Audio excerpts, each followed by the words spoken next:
বল অঙ্গ অবশৈলে লইতে পারবে না। হরিনাম ব্যতীত জীবের আর কোনো গতি নাই। কণ্ঠে তুলসীর মালা অবশ্যই আমাদের ধারণ করতে হবে, প্রসঙ্গে এসেছে, তাই একটু গুণমহিমা সংক্ষেপে আস্বাদন করলাম। এই তুলসী অঘটন ঘটন পটিয়সী, এই তুলসীর মালা কণ্ঠে একেবারে নিয়ে আপনাকে শ্মশানে তোলা হবে। কিছু লোকেরা দাহ কার্যে সবকে তোলার সময় সব মানে মৃতদেহ তুলসীর মালাটা খুলে দেয়, এটা উচিত নয়, এটা সবচেয়ে বড় অপরাধ, পাপ বলে গণ্য। আরেকটা কুসংস্কার আমাদের সমাজে আছে, নগ্ন করে লাশকে শ্মশানে তোলা হয়। আমি এটার সমর্থন করছি না। যে সন্তান কোনোদিন তার মায়ের নগ্ন দেহ দেখেনি বা এটা শিষ্টাচার বহির্ভূত, এটা উচিত নয়। পাড়া প্রতিবেশী আপনার স্ত্রীর নগ্ন শরীর দেখবে কেন? আপনার মায়ের নগ্ন শরীর দেখবে কেন? এটা উচিত নয়। এই জন্য কখনো নগ্ন করে কাউকে দাহ কার্যে তোলা উচিত না, সম্মানের সঙ্গে করুন। এটা একটা লজিক যে মানুষ নগ্ন হয়ে আসে, নগ্ন হয়ে যায়, এটা একটা লজিক, এটা একটা দর্শন। এটার অর্থ এই নয় যে আপনি লাশকে নগ্ন করে তুলবেন। দ্বিতীয় কথা, কখনো তুলসীর মালা কণ্ঠ থেকে খুলবেন না দাহ কার্যের সময়। তৃতীয় কথা, তুলসী যখন দেহ রাখবেন সেই কাষ্ঠগুলো ফেলবেন না, গৃহে রেখে দেবেন এবং সেই তুলসীর কাষ্ঠ দ্বারা নিয়ম মাসে কিংবা পুরুষোত্তম মাসে আরতি করবেন, তুলা পেঁচিয়ে ঘি কর্পূর কিংবা তিলের তেল দিয়ে। হরিভক্তি বিলাস বলছেন, তুলসী কাষ্ঠ দিয়ে একটা প্রদীপ দেখানো মানে 1,00,000 অন্য প্রদীপ দেখানোর ফল প্রাপ্তি হয়। 1,00,000 অন্য প্রদীপ, মাটির প্রদীপ বলুন বা অন্য কোনো কিছু দিয়ে যে প্রদীপ বলুন, 1,00,000 প্রদীপ মানে একটা তুলসী কাষ্ঠের প্রদীপ। তুলসী দেবী কৃপা করার জন্য এসেছেন বৃক্ষরূপে, দেহ রাখার পরও ওই বৃক্ষের কাষ্ঠ পর্যন্ত ভগবানের সেবায় যেন অর্পিত হয়, তিনি সেই সুযোগ আমাদেরকে দিয়েছেন এবং তার দ্বারা মালা তৈরি করে কণ্ঠে পরিধান করার জন্য ভগবান তাকে কৃপা প্রদান করেছেন। এরপরে যে তত্ত্বটা আমি সবিনয়ে বলে যাচ্ছি তা হলো, কেউ যদি মারা যায় শুকনা তুলসী কাষ্ঠ আপনি দাহ কার্যে দেবেন, শ্মশানে দেবেন, তাহলে অধিক থেকে অধিকতর কৃপা হবে। এটি শুধু যজ্ঞ নয়, এটি মহাযজ্ঞ হয়ে যাবে। মূলত আমাদের দেহ চন্দন কাষ্ঠ দ্বারাই দাহ করার বিধান, কিন্তু চন্দন কাষ্ঠ পাবেন কোথায়? কি দাম! এটা তো সচরাচর পাওয়া যায় না। চন্দন কাষ্ঠের অভাবে বেল কাষ্ঠ, নিম কাষ্ঠ, আম্র কাষ্ঠ ইত্যাদি ইত্যাদি। তার সঙ্গে 1 খণ্ড তুলসী কাষ্ঠ অবশ্যই দিতে হবে, ঘৃত দিতে হবে, কারণ এটা যজ্ঞ, এটা অন্য কোনো কিছু নয়। আজকাল মানুষ এই বিষয়গুলো জানে না, বুঝে না, অন্য ধর্ম অবলম্বীদের কাছে হাসির খোরাক হচ্ছে। তৃতীয় পক্ষকে সমালোচনা করার সুযোগ করে দিচ্ছি আমরা। এটি যজ্ঞ, অন্ত্যেষ্টি ক্রিয়া, অন্ত মানে শেষ, ইষ্টি মানে যজ্ঞ, এটি শেষ যজ্ঞ। এই জন্য দেখবে হরিধ্বনির দ্বারা দেহটাকে শ্মশানে তোলা হয়, হয় কি হয় না? যে মারা গেল তাকে আমরা স্নান করিয়ে, তিলক পরিয়ে, নতুন বস্ত্রে আচ্ছাদন করিয়ে আমরা নিয়ে যাচ্ছি শ্মশানে। কিন্তু যারা শ্মশান বন্ধু হয়ে যাচ্ছে তারা যাচ্ছে অস্নাত হয়ে, লুঙ্গি পরে, সেরা গামছা পরে। যাকে আমি দাহ কার্য করব তাকে স্নান করিয়ে নিয়ে যাচ্ছি, আর আমি যাচ্ছি সেরা গামছা পরে, সেরা লুঙ্গি পরে। এই জন্য অস্নাত অবস্থায় কখনো ওই যজ্ঞে অংশ নেবে না, স্নান করে দাহ কার্যে অংশ নেবে, এটাই নিয়ম, এটাই উচিত। স্নান করে যাবে, লুঙ্গি পরে কখনো দাহ কার্যে যাবে না। লুঙ্গি সনাতনী হিন্দুদের কখনো পোশাক না। আপনি এমনিতে লুঙ্গি পরছেন, এই নিয়ে আমার কথা নাই, যদি পারেন বর্জন করুন। অনেকে যায় তীর্থ পরিক্রমা করে লুঙ্গি বর্জন করে আসে, যে আমি ধাম পরিক্রমা করে এসেছি, আমি আর লুঙ্গি পরবো না। বহু জন এরকম আছে। আপনি এমনিতে পড়ছেন, এই নিয়ে আমার কথা নাই, আপনি ব্যবসা করেন, চাকরি করেন, সব জায়গায় আপনি ধুতি পড়তে পারবেন না। আমি বলছিও না যে আপনি সব সময় ধুতি পরে চাকরি করুন, ব্যবসা করুন। আপনি এমনিতে পড়ছেন, সে আলাদা, সাফটার আলাদা বিষয়, কিন্তু মাঙ্গলিক কোনো কার্য কখনো লুঙ্গি পরে হয় না, এটা উচিত নয়। আপনি বৈষ্ণব সেবায় যাবেন, লুঙ্গিটা পরে যেতে পারবেন না, আপনার নিজের কাছে মনটা ছোট লাগবে। আপনি দাহ কার্যে যাবেন, লুঙ্গি পরে যেতে পারবেন না, উচিত নয়। ধুতি পরেই দাহ কার্যে যেতে হয়। শুভ্র বসন পরিধান করে দাহ কার্যে যাবে। ধুতি নেই এমন কোন সনাতনী হিন্দু পরিবার নাই, প্রত্যেকেরই আছে। দুর্ভাগ্য কি জানেন, এখনো 100 হিন্দু ছেলের মাঝে 99টা সনাতনী হিন্দুর ছেলে ধুতি পড়তে জানে না। এটা আমাদের জন্য দুর্ভাগ্য। ছেলেদের কথা বাদ দিন, বাবা কাকা যেটা, তাদের মাঝে অধিকাংশরা এখনো ধুতি পড়তে জানে না।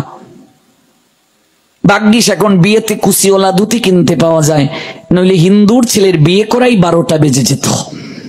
আমি সনাতনী হিন্দু, আমি ধুতি পড়তে জানি না, এর থেকে লজ্জার কি হতে পারে?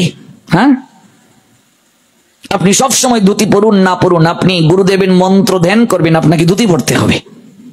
আপনি প্রার্থনা করবেন, ধুতি পড়তে হবে। আপনার মেয়ে সব সময় কি কাপড় পরছে, আমি এই নিয়ে কথা বলছি না। আপনার মেয়েটা পুজোতে অঞ্জলি দিতে যাবে, আপনি মা হিসেবে দায়িত্ব আপনার মেয়েকে বলা শাড়িটা পরিধান করে যা, এটা আপনার দায়িত্ব বলা। আপনার ছেলেকে বলা, বাবা পুজোতে যাচ্ছিস ধুতিটা পরে যা। অন্য সময় আপনার ছেলে 3/4 পড়ছে, কি পড়ছে আমি এই নিয়ে কথা বলছি না। আপনার ছেলে পুজোতে যাবে, মন্দিরে যাবে, আপনার উচিত বাবা হিসেবে বলা। এবার বাবা কি বলবে? বাবা তো নিজেই পড়ে না, ছেলেকে কি করে বলবে? এক কানা আরেক কানাকে পথ দেখাবে কি করে? Whatever action a great man performs, common man follow, and whatever standards by exemplary acts all the world pursue. পুত্র যদি সিগারেট খায়, পিতা পুত্রকে যদি বলে আজ থেকে সিগারেট খেও না, পুত্র মানবে না। কেন? কারণ পিতা নিজে সিগারেট খাচ্ছে, পুত্রকে কি করে বলবে? পুত্রকে সিগারেট ছাড়াতে গেলে আগে পিতাকে নিজে সিগারেট ছাড়তে হবে।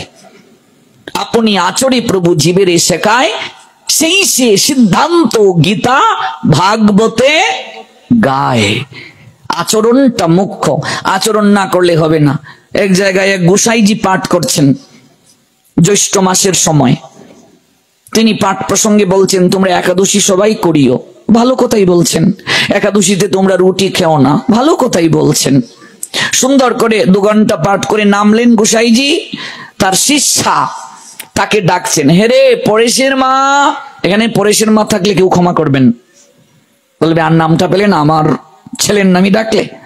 হেরে পরেশের মা, আপনি কোনো পরেশের মা নয়, ওই শিষ্যার ছেলের নাম পরেশ, তাই গুরুদেব ডাকছেন, হেরে পরেশের মা। আজ্ঞে বাবা গোসাই, যা আমার জন্য অনুকল্প নিয়ে আয়, অনুকল্প নিয়ে আয় মা। এবার গুরুদেব এসেছেন, পরেশের মা শিষ্যা জ্যৈষ্ঠ মাসের সময় জাম, আম, কাঁঠাল, ফলমূল সব নিয়ে গেছে। বাবা গোসাই নিন, ইটা কিতা আনছস বে, তোর কাছে আকল বুদ্ধি কুস্তা নাইবে, এটা কি যা আনছস লো, যা রুটি লয়ে গে রুটি, এটা কিতা মাতিত্রা গুরু গোসাই। ও মাফরি তো আগে ফাতে কইলা একটা রুটি খাওয়া যাইত না, তখন কিতা মাতিত্রা, এটা কিতা কইছস বে, এটা নো আমি কইছি যারা ভক্ত আছে ইতার লাগে লাগে আমি খাইতাম না নি। এরকম গোসাই হলে হবে না। নিজে আচরণ করবে না আর শিষ্যকে বলবে, লাভ হবে না। গুরুদেব আগে নিজে আচরণ করবে, তারপর জগৎকে আচরিত করবে। আজকাল এরকম গোসাইয়ের সংখ্যাই বেশি, নিজে মানে না কিন্তু উপদেশ দিচ্ছে অনেক, হবে না। ইয়াত ইয়াত আচরতি শ্রেষ্ঠ তত্ত্বতেব ইতরু জানহ সৈয়াত প্রমাণম কুরুতে লুক্তত অনুবর্ততে। ভগবান বললেন 3য় অধ্যায় কর্মযুগের 21 নং শ্লোকে, নিজে আচরণ করো। আর শোনো, এটা আমার উপদেশ। ভগবান বলছেন ইয়াতু এতাত অব্যসুয়ন্তন অনুতিষ্ঠন্তি মেমতম সর্বজ্ঞান বিমুরান্তান বিদ্ধি নষ্টান চেতস, but those who out of envy disregard this teaching and do not follow them.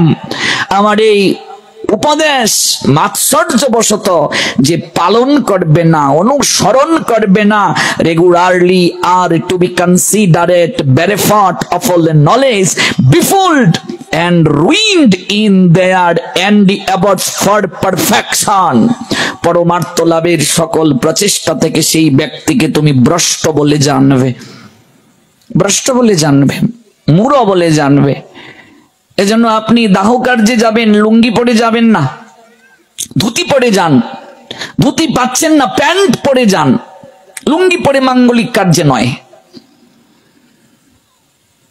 আমরা সেরা গামছা, সেরা লুঙ্গি পরে দৌড় শ্মশানে যাব দাহ কার্যে। পরিবর্তন করুন নিজেকে। এতদিন জানতেন না, ভুল করেছেন, পাপ করেছেন। প্রচার হচ্ছে এখন গীতার কথা, ভাগবতের কথা। পিছিয়ে যান তো 30 বছর। এরকম কি সুবিধা ছিল, সুযোগ ছিল সাধু সঙ্গের? আমার বয়স আর কত, আমি যখন গীতা পাঠ শুনতে যেতাম তখন শ্রোতা ছিল ঘাটের মোরা কয়েকজন। ঘাটের মোরা বুঝেন? কালকে যারা মরবে, এরকম কয়েকজন গীতা পাঠ শুনতো, ভাগবত শুনতো। তরুণ তরুণী, যুবক যুবতী, তাদেরকে তো খুঁজেই পাওয়া যেত না। আর আজকে এই তরুণেরা, যুবকেরা পাঠের আয়োজন করে, ভাবা যায়? কল্পনা করা যায়? এগুলো অনুভব করা যায়? এগুলো কখনো চিন্তার বিষয় নাকি? এই বয়সে ইফটিজিং করে পোলাপান। এই আমি তিলক দিয়ে যেদিন কলেজে গেলাম, আমাকে এক লোক বলে, ইতা তোমরা বয়সে কত ফুইরান্তের পিছনে আমরা ফিল্ডিং মারছি, আর ইতা বয়সে ইতা কপালে বকের বিট লাগাইছো আর গলায় গাছের শিকল লাগাইছো। হ্যাঁ, তোমার বেমার হয়েছে না রিবা? তা কি তামাতিত্রা তা বেমার হয়েছে নি? বা হ্যাঁ, বেমার হয়েছে নি? তা তোমরা বয়সে কত সেরান্তের পিছনে, ফুইরান্তের পিছনে, আর তোমরা কি তা খাও? মেয়েকে কি বলো? মেয়েই বলো। এটা কত সেরান, সেরান মানে ময়মনসিংহেরা কয় সেরি, আর সেরা তোমরা কো ফুত, আমরা কই ফু আর ফুরি। তো ফিরান্তের পিছনে কত ফিল্ডিং মারছি, মানে বলছে এই বয়সে কত মেয়েদের পিছনে আমরা ছুটেছি, আর তুমি এই বয়সে সাধু হয়ে গেছো, কপালে বকের বিট মানে বিষটা লাগিয়েছো আর গাছের শিকড় লাগাইছো গলায়। এরকম সমালোচনা করছে। অনুভব করুন, মানুষ এখন জানার জন্য উদগ্রীব। যেহেতু সুযোগ পাচ্ছি, এই জন্য অতীতের যে ভুল কার্যগুলো, পাপ কার্যগুলো সম্পাদন করেছি, এগুলো আমরা সমাধান করব, এর থেকে বের হব। কেউ মারা গেলে আপনার গ্রামের, আপনার এলাকার সেই ব্যক্তিটাকে আপনি অনুরোধ করুন যে শুদ্ধ, আহারে শুদ্ধ কিংবা গীতা পড়তে জানে এমন কোন লোককে আপনি শ্মশানে সেই এক পাশে গীতাটা দিয়ে বলুন, দাহ কার্য শেষ হওয়ার পূর্ব পর্যন্ত আপনি কৃপা করে 700 শ্লোক গীতা পাঠ করুন। পেরেছে কিনা? তাহলে সেই ব্যক্তির দাহ কার্য শেষ হওয়ার পূর্ব পর্যন্ত এটা যজ্ঞ চলছে, দেহ কলাটাকে আহুতি দেওয়া হচ্ছে যজ্ঞে। শ্মশান বন্ধু যারা গিয়েছে মনে রাখবে, পৃথিবীতে যত শ্রেষ্ঠ পুণ্য কার্য রয়েছে, কি বলছি মা কথাটা, পৃথিবীতে যত শ্রেষ্ঠ পুণ্য কার্য রয়েছে তন্মধ্যে সর্বোত্তম পুণ্য কার্য, ভালো কার্য, সৎ কার্য, এক কথায় এক্সট্রিম কার্য থেকে থাকে, তা হলো দাহ কার্যে অংশগ্রহণ করা। গৌর প্রেমানন্দে। অথচ শাস্ত্র জ্ঞান না জানার কারণে দাহ কার্যের লোক খুঁজে পাওয়া যায় না, শ্মশানে লোক খুঁজে পাওয়া যায় না। যে জায়গায় মানুষ যেতে চায় না, প্রকৃতি কান ধরে সেই জায়গায় নিয়ে যায়। যা যা, তোর আসল ঠিকানা কোথায় জেনে আয়। কত মূর্খ আমরা, আমাদের শেষ ঠিকানা শ্মশান, অথচ শ্মশানে আমরা যেতে চাই না। লোকনাথ ব্রহ্মচারী বাবা আক্ষেপ করে বলেছিলেন বারুদির জমিদারকে, যখন বারুদির জমিদার বাবার চরণে প্রণাম দিয়ে কেঁদে কেঁদে বলছেন, বাবা, ও বাবা, তোমার জন্য একটা কিছু না করলে যে আমার মন শান্ত হবে না। বাবা বলছেন, কি দেবে তুই আমায়? হ্যাঁ, আমি যা যাবর মন্দির করে দিতে চাস? আমার তো এগুলোর প্রয়োজন নেই। ও বাবা, একটা কিছু না দিলে যে আমি শান্তি পাবো না, ওই বেলগাছের তলটা আমায় দিয়ে দে। ও বাবা, এটা তো শ্মশান, এটা নিয়ে তুমি কি করবে? বারুদির মন্দিরের পিছনটা দেখবে শ্মশান। বাবা বললেন, এটাই তো ভজনের প্রকৃষ্ট জায়গা রে। এই মনুষ্য দেহের একমাত্র গতি ছাই। এই জন্য মহাদেব ছাই কিংবা বর্ষ মেখে ওই শ্মশানটায় ভজনের স্থান বেছে নিলেন, ভজনের জায়গা বেছে নিলেন। শ্মশানটা হলো তপস্যা ভূমি, শ্মশানটা পবিত্র জায়গা, শ্মশান সবচেয়ে পবিত্র, এটা ভজন ভূমি, তপস্যা ভূমি। মহাদেব সেই স্থান তাকে বেছে নিলেন। সারা শরীরে বর্ষ মেখে জগৎকে একটা বার্তা দিলেন যে দেহ নিয়ে তুমি এত অহংকার করো, ওই দেহটা যখন আগুনে পড়বে একমাত্র গতি হচ্ছে ছাই। তুমি অনেক রূপের অহংকার করছো না, তোমার থেকে অনেক রূপবতী, গুণবান, গুণবতী, রূপবান, ঐশ্বর্যের অধিকারী, পাণ্ডিত্যের অধিকারী, অনেক বংশমর্যাদার অধিকারী, অনেক অর্থের ক্ষমতার অহংকারে যে লোকটা প্রমত্ত, সেই ব্যক্তিটাও গিয়ে দেখবে ওই জায়গায় ছাই হয়ে আছে। কিসের অহংকার তুমি করো? জীবের একমাত্র ঠিকানাটাই হচ্ছে শ্মশান। মানুষ শ্মশানে যেতে চায় না, প্রকৃতি আমাদেরকে নিয়ে যায়, জানিয়ে দেয় তুমি সারা জীবন তোমার কষ্টের উপার্জন দিয়ে তুমি যে অট্টালিকা গড়েছ, এটা তোমার থাকার জায়গা না, এটা তোমার আবাস ভূমি নয়। তোমার এই শরীর যে স্থানে গিয়ে লয় প্রাপ্ত হবে, মিশে যাবে, সে অন্তিম ঠিকানাটা হলো একমাত্র শ্মশান। যজ্ঞের মাধ্যমে তোমার শরীরটাকে অর্পণ করা হবে, অগ্নিতে আহুতি দিয়ে তোমার শরীরটাকে অর্পণ করা হবে ভগবানের নৈকট্যে। শ্মশান বন্ধু যারা যাবে ওদেরকে বলে অন্তিমের বন্ধু, অন্তিমেরও বন্ধু হয়ে তাদের কর্তব্যটা দেখুন। এই জন্য আউল বাউল যে কাউকে নিয়ে শ্মশান বন্ধু, শাস্ত্র পারমিশন দেয় নাই, অনুমোদন দেয় নাই। শ্মশান বন্ধু হওয়ারও যোগ্যতা লাগে। শ্মশান বন্ধুদের কর্তব্যটা কি দেখুন, বলছে অন্তিমের বন্ধু হয়ে রাধারানী বলছেন, যমুনা মৃত্তিকালয়ে সখী মুর লেপ সর্বগায়। সখী রে, যমুনার মৃত্তিকালয়ে আমার সর্বাঙ্গে তোরা যখন আমার এই দেহটাকে নিয়ে যাবি, কৃষ্ণ নামের তিলক পরিয়ে দিস। অন্তিমের বন্ধু হয়ে যমুনা মৃত্তিকালয়ে সখী মুর লেপ সর্বগায় আমারই বেষ্টন করি, সেদিন তোমরা সবাই মুখে বলিও হরি হরি, যেদিন দেহ ছেড়ে প্রাণ চলে যায়।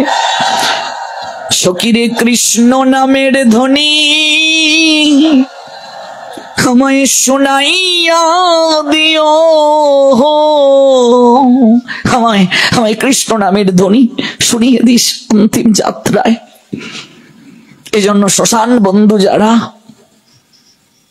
ওরা কিভাবে যাবে, কি করবে ওই জায়গায়? মনে রাখবে, সব পাপের একটা প্রায়শ্চিত্তের বিধান আছে। শ্মশানে গিয়ে কুকর্ম করিও না, পাপ করিও না, এটা খুব সেন্সিটিভ প্লেস। এখানে গিয়ে কোনো পাপ কার্য করিও না, এটার কোনো প্রায়শ্চিত্ত করতে পারবে না, এমন শাস্তি পাবে যা কল্পনাও করতে পারবে না।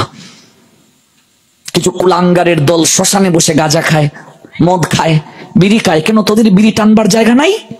শ্মশানটা বেছে নিলে কেন রে? কোন মুসলমানকে দেখেছিস গোরস্থানে বসে মদ খেতে, গাঁজা খেতে? কোন মুসলমানকে দেখেছিস জানাজায় দাঁড়িয়ে বিড়ি খায়, গাঁজা খায়, মদ খায়? কত সম্মান করে। কেন তোদের আর বিড়ি টানবার জায়গা নাই, গাঁজা টানবার জায়গা নাই, মদ গিলার জায়গা নাই? শ্মশানটাকেই বেছে নিতে হলো। শাস্তি একটাও মাটিতে পড়বে না, ত্রিশূলের একটা ঘা মাটিতে পড়বে না। মহাদেব একটা একটা করে সাইজ করবে সবাইকে। এটা এক্সট্রিম সেন্সিটিভ প্লেস, এখানে গিয়ে যেন আমরা পাপ কার্য না করি।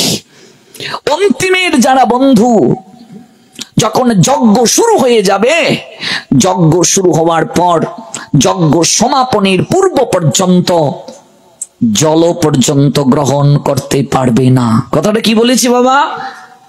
শ্মশানে দাহ কার্য শেষ হওয়ার পূর্ব পর্যন্ত যারা শ্মশান বন্ধু হয়ে গিয়েছে তারা জলও গ্রহণ করতে পারবে না, কিছু খেতে পারবে না। আমাদের সমাজে উল্টো দেখা যায়, একদিকে দাহ কার্য চলছে, মিষ্টি বিতরণও চলছে। কার বিয়ে লেগেছে গো? মিষ্টি বিতরণ চলছে।